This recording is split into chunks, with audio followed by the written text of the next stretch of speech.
Before we get started, do you know why you lose women to guys like me? No. I'd love to know. What's your You're secret? too good looking. You're too intimidating. You're too pretty. Women don't women don't like that. They don't. Hi, everybody. I'm Oli Pettigrew, otherwise known as That Englishman in Texas, and you're listening to The Tony Pruitt Show. Hello, everybody, and welcome to the Tony Pruitt Show. And today's guest is known as the Englishman in Texas. He is a TV personality and former model. He has a huge following in Asia as well as the United States. He has won several awards in TV hosting. He's a true social media sensation, I understand. He's even been on the cover of Men's Health magazine and God knows whatever else he's been on. He's going to tell us today, I'm sure. And the women love his accent, including my own wife. Please welcome to the show, my friend, Oli Pettigrew. How you doing? I'm doing good, Tony. Thanks for having me on the show. You bet. Thanks for coming on. Before we get started, do you know why you lose women to guys like me? No. I'd love to know. What's your secret? You're too good looking. You're too intimidating. You're too pretty. Women don't like that. They don't. No, that's why I'm self-deprecating as well. I have a silly sense of humor. That's how I got my missus. I make her laugh. Me too. You're too intimidating.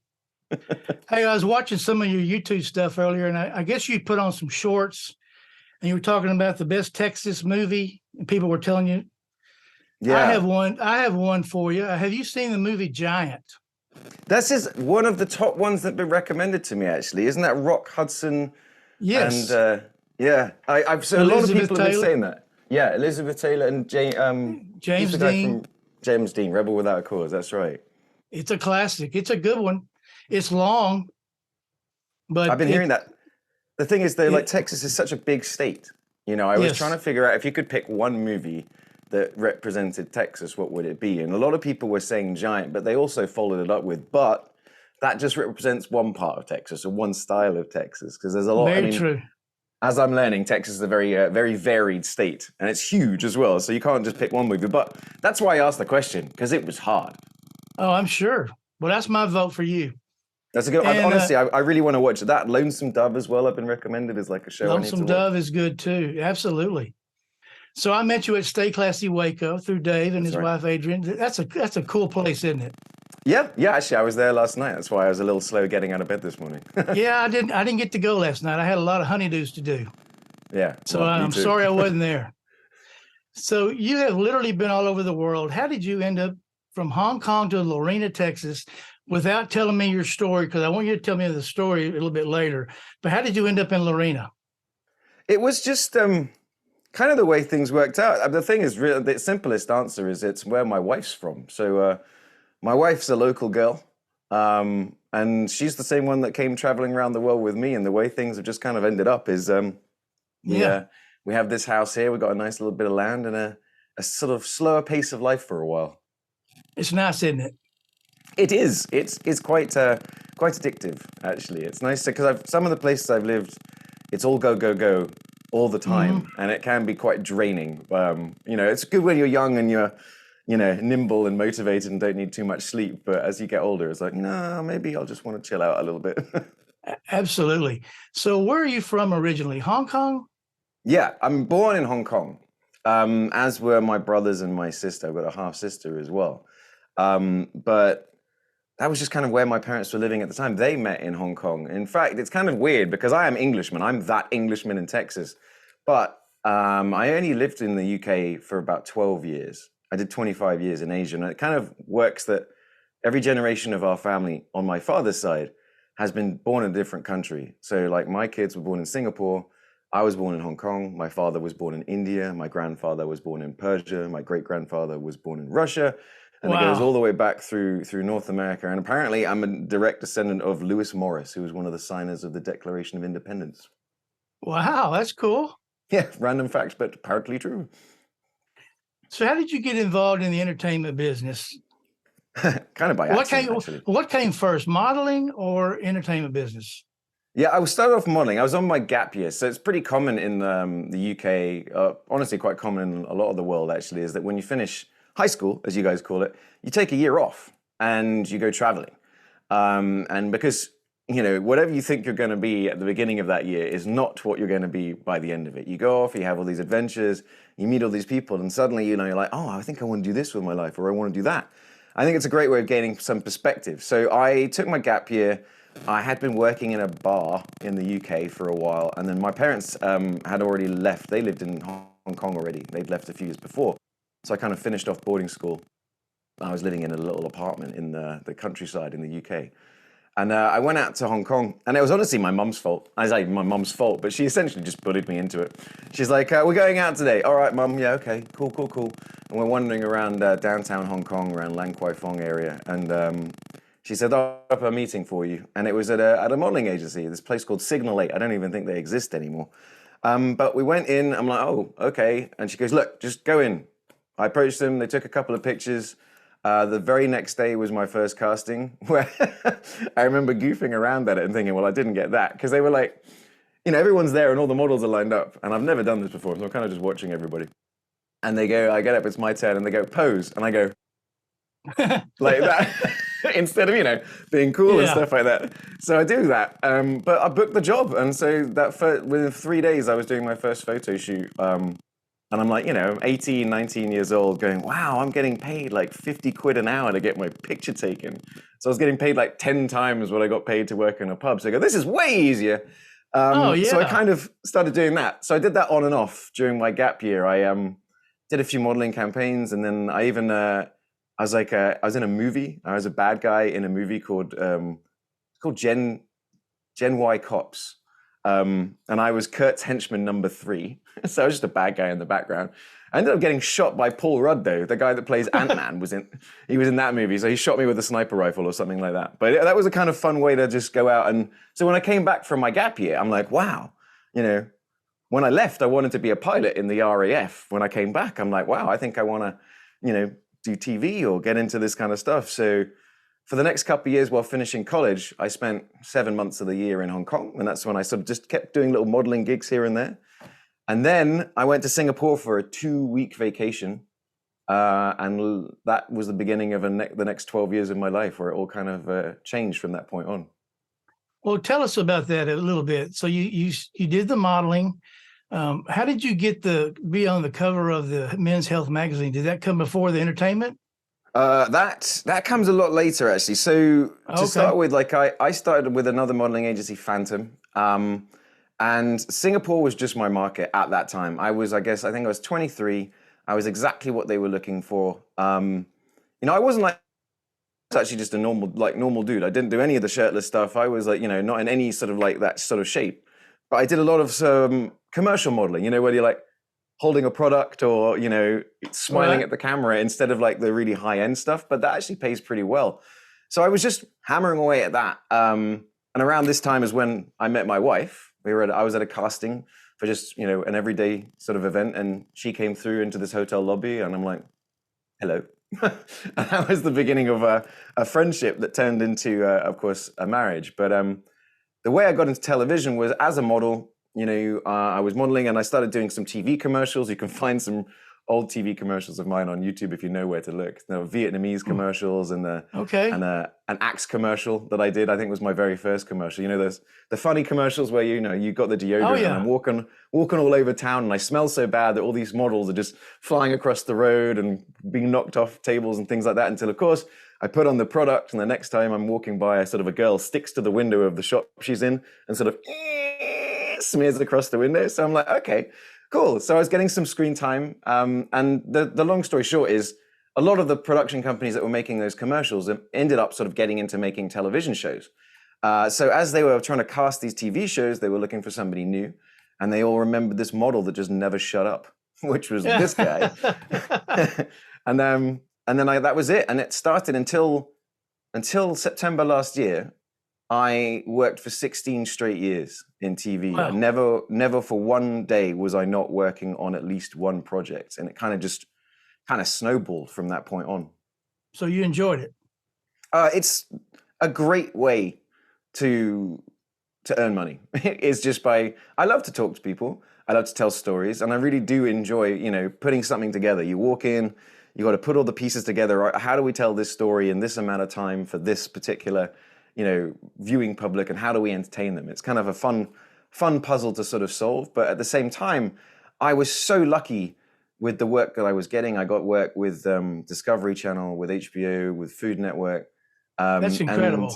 And it had me traveling. So, I mean, I got to go to over 40 countries in the next 7 years Wow. for all kinds of shows. So for food shows, I'm in Korea and I'm eating octopus, and I'm exploring the Middle East with another show, and I'm in Oman. I'm in the middle of a desert at this, this heritage, the UNESCO heritage site.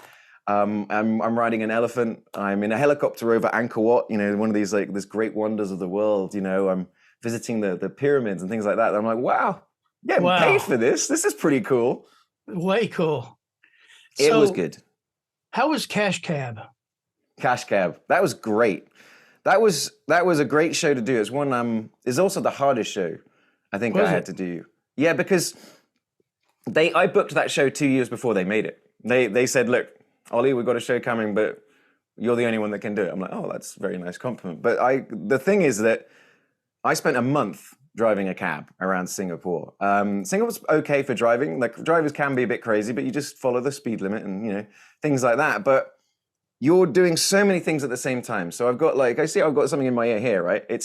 I had something in my ear which was communicating with the director, who is in a chase vehicle that's following us, right? So I've got someone talking in my ear.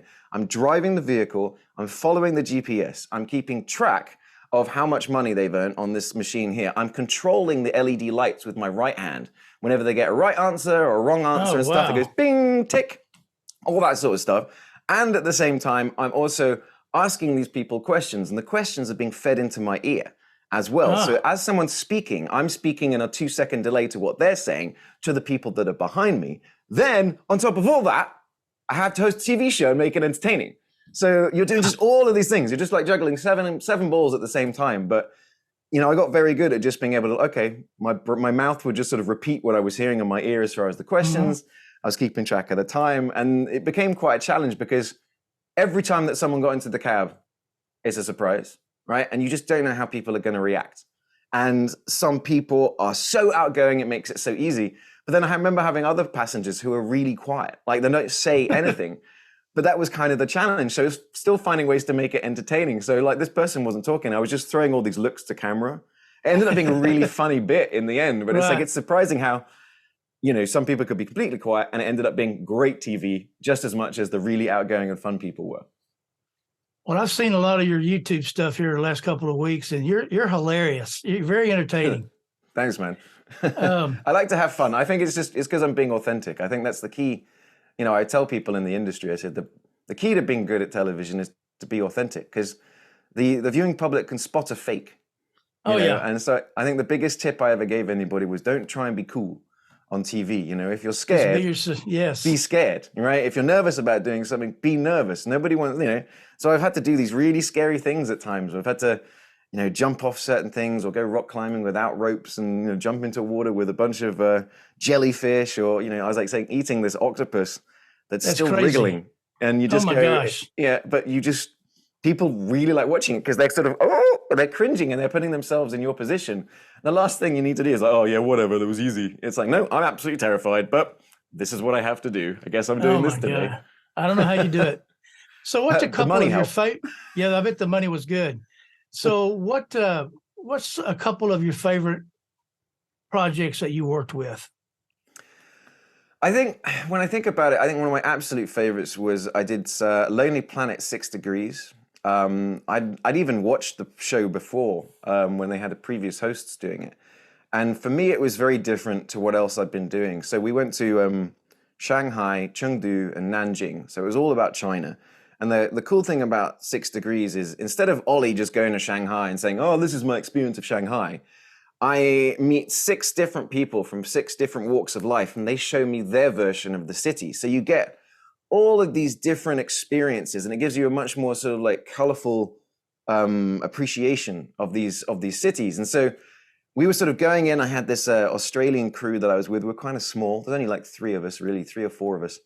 And we'd go in, we'd meet these people, and we had to build an hour-long sort of documentary on the fly. We kind of had a general idea of what was going to happen, and we had sort of an idea of the people we were going to meet, and we had certain things set up.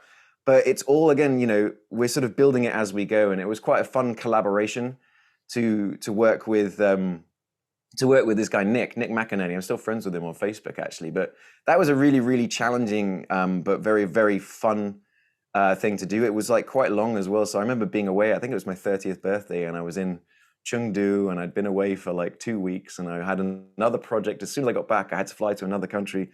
And I remember just going, because that was the tough part sometimes, is just time away from my family, But at the same time, you're like, well, this is an experience you'll be talking about one day. And look, I am.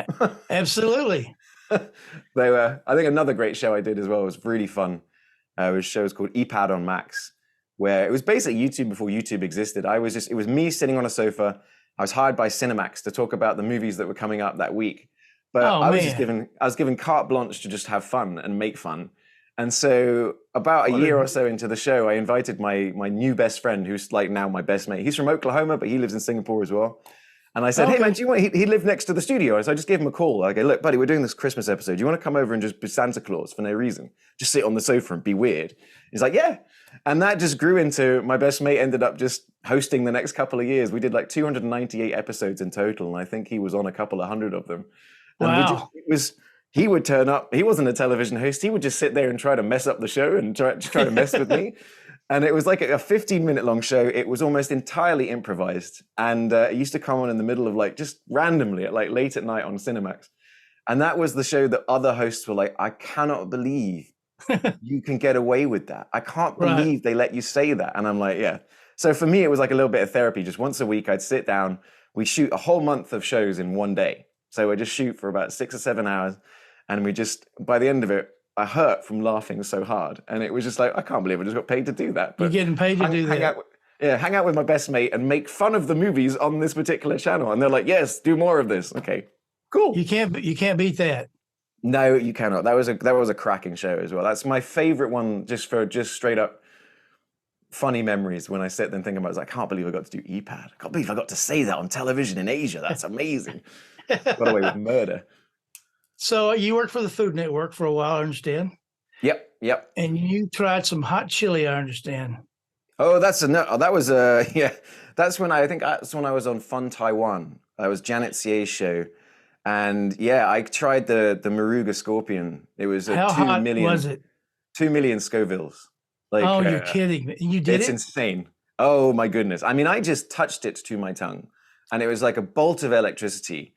And I mean, it burned and burned and burned for hours. And this guy actually had another place that we went later on in the show where he had chili ice cream.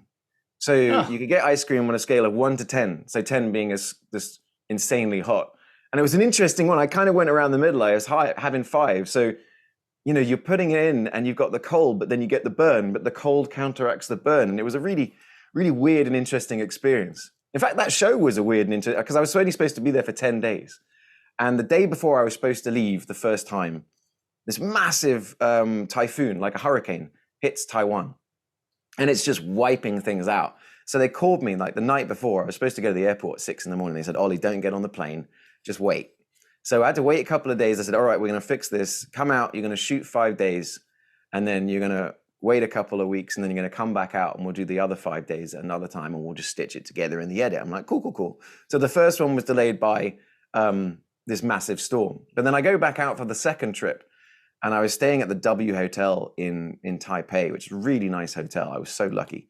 But their lobby is on like the 12th floor. And then the rest of the hotel is above it. So I just checked in and I'm going up to my room on like the 35th floor. And I step into the lift and the power goes out for a second. And I'm like, oh. So I step back out of the lift. I look around and everyone's kind of looking around. It's only then that I realized that the building's doing this. Oh, no. And I'm like, uh-oh. This is an earthquake. So there's like a 7 on the Richter scale earthquake is hitting Taipei at this particular moment. And I just remember that thought of, well, I'm on the 12th floor. I guess I just have to ride this one out. Fortunately, Taipei is a very, very modern city. A lot of these buildings are built with dampeners in, much like the one that I was in, which is why we kind of had this gentle swaying feeling, but nothing like, we weren't being bounced around or anything like that. But there was kind of some pretty bad damage down on the street and things like that. And I was like, wow, man, This show, Yeah, everything's really. trying to stop this show from happening. No kidding. So what project brought you to the States? You moved from somewhere to Arizona, I believe. Yeah, Did that so bring you I was funny enough. It was the Food Network. I okay? did this thing that octopus thing that I was eating. That Ugh, got shown by the Food Network at a thing called Real Screen, I believe, which is kind of like a convention for television every year. Goes on for a few days. And they got up on stage and they said, "Oh, we've just branched out to doing some stuff in Asia, and in fact, this is one of our favorite things we did." And it was this 5 minute thing of me in Seoul, going to get breakfast. It's a very funny bit. And the next morning, I'm in Singapore. I don't even know this is happening, but I wake up the next morning and my inbox is kind of like I've got all these emails from television production companies and stuff like that, and basically just going, "Who the hell are you, and why don't we know who you are?" And really? so, yeah, they were like, "We've never heard of you, but you're good at what you do. We've never seen you. So you should come out to America." So what happened was at that time, I wasn't quite ready to do it.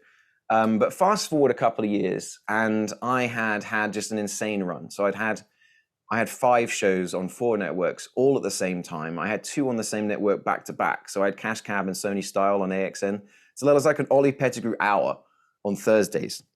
And so that was right around the time I said, all right, I'm going to rebrand as well. So I decided to get into shape. I met, because my best mate, when I met him, was 350 pounds. And then a year later, he'd lost over 100 pounds. He was getting into really good shape. He ended up being a professional fighter in Wow. MMA and 1FC. And so right around the time that he's training there, he hooked me up with this guy, Ian, who in sort of 6 weeks just whipped me into insane shape, which is what how the Men's Health cover sort of came about. And so I was in great shape. And then the Asian Television Awards came up, and I was double nominated for Best Host for Cash Cab and for Sony Style.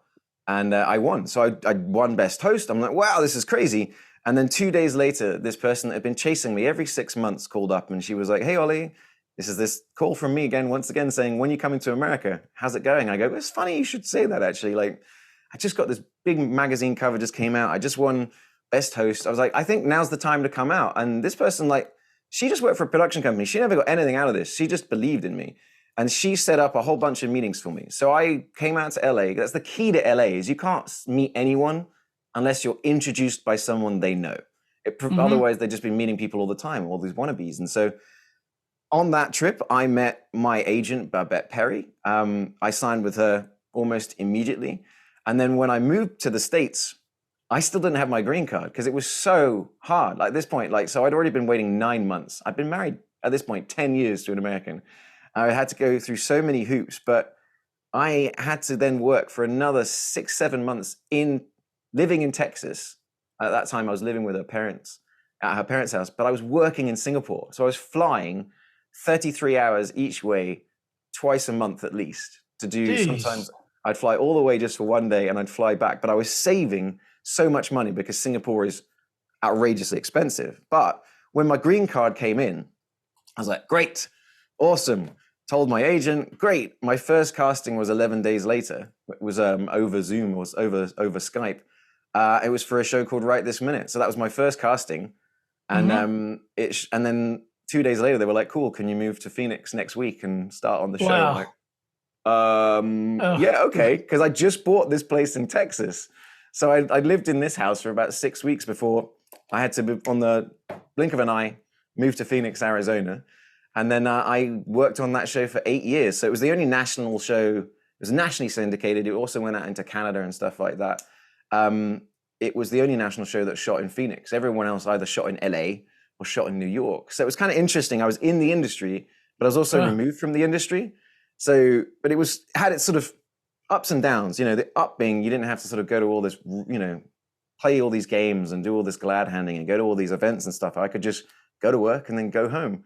But the other side of that is that you are removed from the industry. So, you're not getting to meet as many people and things like that. But honestly, I barely had any time because that show was great. But for the first 5 years, it's a 52-week-a-year show. oh, wow. Most shows do 46 weeks and then Okay. they have time off. We didn't have time off. And we were just always. So the first 5 years, I only had 10 days off a year for the first 5 years. And then the next couple of Wow. years, I had 15 days off. So So when the show ended, ended at the end of season 11, just because the way TV is changing nowadays, syndicated television is not the same as streamers. It was the first time, like I said, in 16 years where I had a chance to actually catch my breath in a way. And so, we all right, well, there's no point being back in Phoenix anymore. We had this place. I'd been leasing it, but we just had these people, leave the house. It was kind of perfect timing that we're like, all right, that was lucky. So we moved back here and we're like, all right, what do we do next? And while I was just in that sort of time, in that moment, I just started making videos. I just thought, all right, well, I started that Englishman in Texas. I just started telling stories about Texas. And that's when that started gaining traction. And then suddenly it's like, all right, cool. This is kind of a thing now. So now I'm that Englishman in Texas. You've got a couple of videos that's got over 1 million views. Isn't that amazing?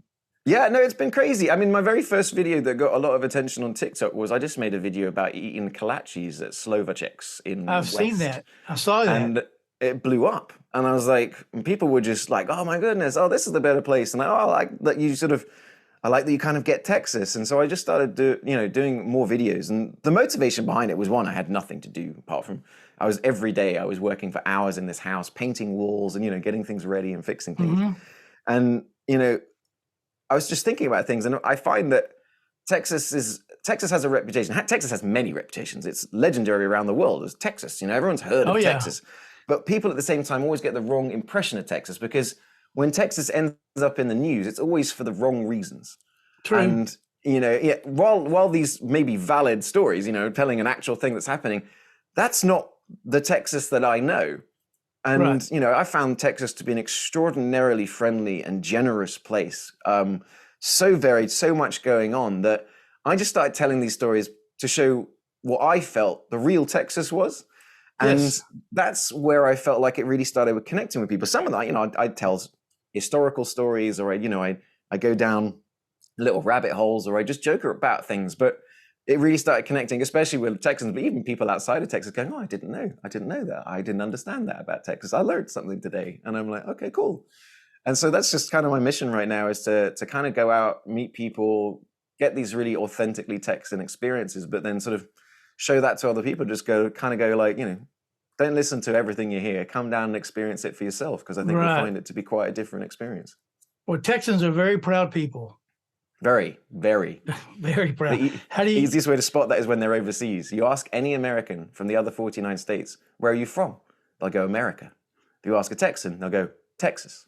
Yes, absolutely. It's in America. How do you like the weather here? I swear to God, I was just joking about last night that I find it impossible to keep track of how much time has gone past. Because in the last 2 weeks, we spent 2 days frozen in, couldn't leave home. Then there was 3 days of torrential rain. Then there was a couple of days of it's really hot. Every day I've got a sweater, a jacket, and a hat on standby. Because I open the door and I'm like, what are we dealing with today? Okay, it's going to be a rainy day today. You never know what we're going to get. No, so it does like to keep you guessing until summer. Everyone knows what's going to happen in the summer. We know that very well. So what are your future goals? Do you have any goals for the future? Do you have anything in the works right now? I'm still, doing casting and things like that. But honestly, I'm at that point where I think I'm done waiting around to work for other people. I think what I'm doing now is I'm really leaning into that Englishman in Texas. We've started expanding out. We've been getting lots of people reaching out, saying, come here, come to our town, come to our restaurant, come to our winery, come meet my animals, try our barbecue. And so I think, because people are enjoying the videos and they're watching it, with the help of my neighbors who have now kind of become my officially unofficial team, but they've helped me sort of monetize all this stuff, because I was honestly lost. It's like, I can make videos, but I have absolutely no idea what I'm doing here. But once we sort of monetize things, started tagging companies, so I'm partnering up with HEB now. They're asking, I've been producing some videos for them. And then because the ads that are running on my videos on Facebook, so now I've got some money coming in, then I'm like, all right, let's just do this. So I just kind of want to expand out. I was talking last night with a friend of mine about a podcast, along the lines of this. And I've got my YouTube channel that I feel like, all right, I start doing some longer form videos, because Facebook and TikTok, people are looking for about 90-second, 2-minute videos. But sometimes you want to discuss something or talk a little bit more. So I think that's it. I think right now is I'm going full tilt boogie, as my wife would say, for that Englishman in Texas, and just find some more things to do, tell some more stories, tell longer stories, start putting those on YouTube. I've Yeah, got my they're very, Instagram now as well. Start posting pictures, so sort of look behind the scenes there, and just kind of yeah, expanding. it's very entertaining. I appreciate So what, that. my last question is, before we get to the fun Fast Five, what advice can you give those who are trying to have a social media following? How do you get the following? What do you, It's I think it goes all the way back to like what I was saying about television, right? Is if you're going to do anything, if you're going to be putting yourself out there, just be you. Be the authentic self. That's what's going to connect with people. Don't try and copy what somebody else is doing. Don't try and be somebody else or try to portray yourself as being something you're not, because so much of social media is fake, Tony. I mean, like you true. see it, especially younger. It's all people like they're using filters or they're making their bodies look different, and it's all false. It's all fake. I think if you're out there, you're watching this, and you're like, I want to get into this or I want to tell stories, just be you. Tell the authentic stuff. Speak from your heart, because then when you're talking, you don't really have to think about what you're talking about. You know what Yeah. you're talking about because you're Good just advice. communicating with your audience. Good advice. Are you ready for the fun Fast Five? The fun Fast Five. You warned me about this. Bring it on. Did. You actually have more than five because you're a special guest today. Because you're so interesting. Are you ready? Here we go. What is your favorite Texas food? Oh, I have to go with just brisket. I became such a fiend for brisket when I came out here. Texas barbecue, once they introduced me to it, it's incredible. But my neighbor James, I've got about 4.5 pounds in my freezer from the last time we were smoking meat together. It's hard to beat a good brisket. What is your favorite Texas place to visit so far? Ooh, I really enjoyed. We were down in Fredericksburg area. In fact, we're going back down, but it was we took a little trip to Lukenbach, Texas, just because of the song. My neighbors were telling me about it, and we're like, yeah, let's swing by.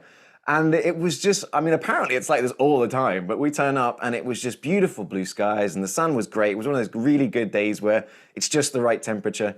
And, there was some bikers rolling in and there was some music being played on the stage and there was food going on. Had a cold Shiner Bock and I'm like, wow, this is authentic Texas, isn't it? And so, yeah, Lukenbach's really fun. Like if you're watching this and you haven't visited Lukenbach, take a road trip down there. And while you're down there, then you hit up all the wineries in Fredericksburg and stuff like that, because that's a real fun place. Like, yeah, the Hill Country is a very pretty place. What do you not like about Texas, if anything? That the sun is risen, the sun is set, and I'm not out of Texas yet. So, it's a big place. It's just so big. Like I would be driving from Phoenix, and we'd after 5 or 6 hours, we've left Arizona, we've driven through New Mexico, we get to Texas. And we've still got 12 hours to go. Oh yeah, it's amazing. Yeah, so I definitely, as someone that living in Singapore where you can get anywhere in 15 minutes, or living in the UK where you drive for 5 hours and you're in Scotland, I had to learn the new Texan way of thinking as far as just down the road is like, oh, it's an hour and a half. It's down the road a ways. It's like, oh, that's a long way. That's like absolutely. So I think I know the answer to this already, but do you prefer chicken fried steak or barbecue? See, funny enough, last night people were saying that I need to go out and start trying with my brother-in-law, I think was saying I need to figure out the best chicken fried steak in Waco. He says, go out, try it and declare it. And he goes, I'm sure people will be really cool with whatever you choose. Because it's like, apparently this is a big thing. So I was so confused first time I came to Texas and my wife was like, we should get some chicken fried steak. And I'm like, how does a chicken fry a steak? What does that even mean? Right. What is a chicken fried steak? And she goes, oh, it's as opposed to chicken fried chicken. I go, well, now you're just confusing me. I don't even know what you're talking about. But a good chicken fried steak is good. I have, yes, I have. But I'm going to go back there. I lean towards barbecue because what I like with barbecue is that it's not just the brisket, it's all the fixings as well. All the potato salads or maybe the beans, and everyone's got their own sort of different approach to it. So for me, I really like a really good plate of all the different, so the 3 sides and a couple of meat and, like I said, a cold beer, and that's me done. I'm set. Can't beat it. Next question for you. Can you country and Western dance? I have been taught how to two-step. I've been two-stepping with my missus before. I've also been line dancing. I remember once I was with my buddy in Oklahoma, and about 2 a.m, we ended up in some random bar, and they're playing all that kind of music, and I'm just out there Yep. just having Doing fun your with everybody thing. else going, yeah. So yes, I have been taught to, but I haven't done it for quite a while, actually. Need to go and spend a night out. Absolutely. What is your favorite social media means? I mean, YouTube, you like TikTok? What's your favorite? I I find it's actually, I use Reddit quite a lot. So I was so confused by Reddit for the longest time. But in the same way that you can with TikTok, is you can completely curate your own experience. So I actually found that as a way that when the news, everything was just, the world sucked. And I just couldn't deal with going on Facebook anymore, and people were just posting nonsense. I couldn't go on Twitter anymore because it's all just nonsense. So I figured Reddit out. You know, there's these subreddits. They're just things you're interested in, like aviation. I'm interested in aviation. And classic cars. Yes, I'm interested in classic cars. And so I turned Reddit into a refuge from whatever else was going on in the world. I would sit and I could just find something funny or find something fascinating or find something cool, and then, get into that. But, I think as well, because Tony, when I was doing Right This Minute, we existed in social media. The whole show was done of pulling interesting stories and videos off the internet, that it was almost, when I wasn't working, it was like, I don't want to do the internet today. I want to do something else. But I found Reddit being a good way, because it's got a great Formula One fan Reddit. I'm a huge Formula One fan. And so it's a great place to go and just distract yourself or crack yourself up or find something fascinating. Next question. I've seen you on the cover of the magazine. It's unbelievable. Somebody told me to ask you this. What is your advice for getting a six-pack? Now, not the kind of six-pack that I go get at the store. That was going to be my tip. Go around the corner and buy one. It's a lot easier. It's many things, but it's one thing in particular, and it's discipline. It's just straight up discipline. To do that, I had been unable to get anywhere close to being in that kind of shape ever. And what I found was the best way to do it is to find people that know more than you and do what they tell you to do. So you can't have any body fat. When I did that shoot, I weigh nearly 50 pounds more now than I do in that picture. And I look quite big in that picture, but it's just because I'm the only one in the shot. What's actually happened is I've got no body fat whatsoever, and we've sort of pumped up my muscles. So I was 147 pounds in that picture. I'll tell you the absolute truth about this, because my daughter walked past it the other day and she goes, "Was that Photoshop?" Photoshop? Bloody hell, no, it wasn't Photoshop. That was a lot of hard work. I bet it was. It took 6 weeks, but I trained like a professional athlete. But not much. That's the thing, is that I would just do really extreme training for about 45 minutes twice a week. And then the rest and then once a week I was doing sprints up these stairs. And this is outside in Singapore, so it's like Texas summer all the time. But on the other side of it, I was just eating really clean. I was eating organic broccoli. I was eating organic chicken. I was drinking maybe 1 glass of red wine a day. So I would split 2 glasses of red wine and I would top it up with soda water, and I would sip. So I'd have a little bit, but that doesn't spike your body fat or blood sugar or anything like that. But yeah, no, I did just 6 weeks of really, really hardcore training, 6 weeks of just really clean eating. And then right towards we're a couple of days out from the shoot, my buddy, the guy I was telling about earlier, he's a professional fighter at this point, and he's also extremely good at cutting weight for a fight. He used to be a wrestler back in high school, and he got it down to a science. And instead of sitting in a sauna or anything like that, he's like, "All right, Oli, hyperhydrate for the next couple of days." So for 48 hours, I was drinking just nothing but water constantly, right? And just having to pee all the time.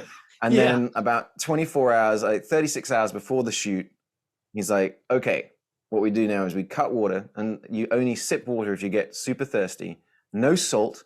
So we had this sort of stuff called no salt, literally, but it's just potassium. But to season my food, I'd sprinkle potassium onto it for this 1 day, 2 days that I'm doing it, because otherwise it's just so bland.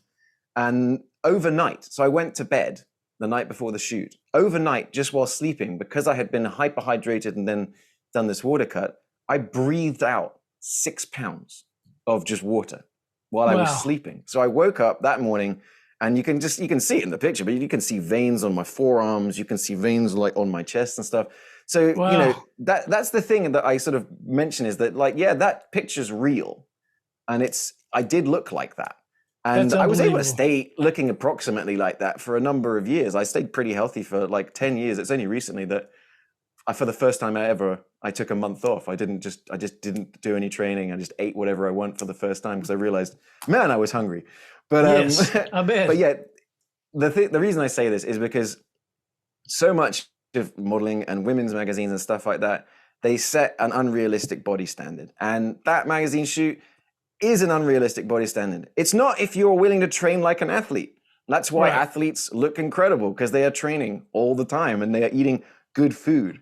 But if you actually want to live your life, you can't be looking like that. You know, you can't plan to be looking like that all the time. And so what I found is like functional fitness is what I'm looking for. You know, so I still work out the way I worked out before. You know, you can still see me down the gym. People are like going, "What are you training for?" And I'm like, just life, mate. Doing my burpees and doing my chin-ups and jumping around and, you know, just doing all this very dynamic movement instead of just going to the gym and, you know, doing this. I found that if you just, you use your body a lot and you use it efficiently and you just jump around, you can only need to work out for 20 minutes. And in the end, my buddy Brad and Ian, the guy that trained me, we started a gym together, Ritual Gym, which has a number of locations, like 7 locations in Singapore. There had been one in LA, there's South Africa, there's Zurich, Spain, and China. We got just opened in Shanghai. But right as we were going to expand, COVID happened, which is like just the worst thing that can happen to a gym, is COVID. So they pivoted and they really they worked it out. They put an app out. You can find it, Ritual Fit, which is how I stayed fit during the pandemic. But yeah, it's all about that. Is that finding that, would you rather go to the gym for 2 hours and just not know what you're doing, or would you rather just work out for 20 minutes and get it all done? And so, you know, I only really train for an hour a week, really, when I'm in my sort of just staying. So I go 3 20-minute sessions a week, and then that's me. Yeah.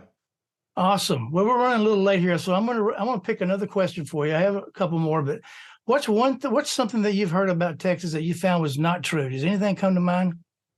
Yeah, that it wasn't a friendly place. You know, people heard that I was going to Texas the very first time, and I was going to be introduced to my future wife's family. I'm just this 24-year-old skinny English model, and everyone's like, "Oh, good luck. She's got 3 older brothers. Don't get shot." Woo! You know, all that kind of malarkey. But no, that's the thing, is that, again, all the way back to why, you know, I do that Englishman in Texas, is you have this perception of what Texas is. It's not super friendly. Absolutely. Well, thank you so much for your time and coming on the show.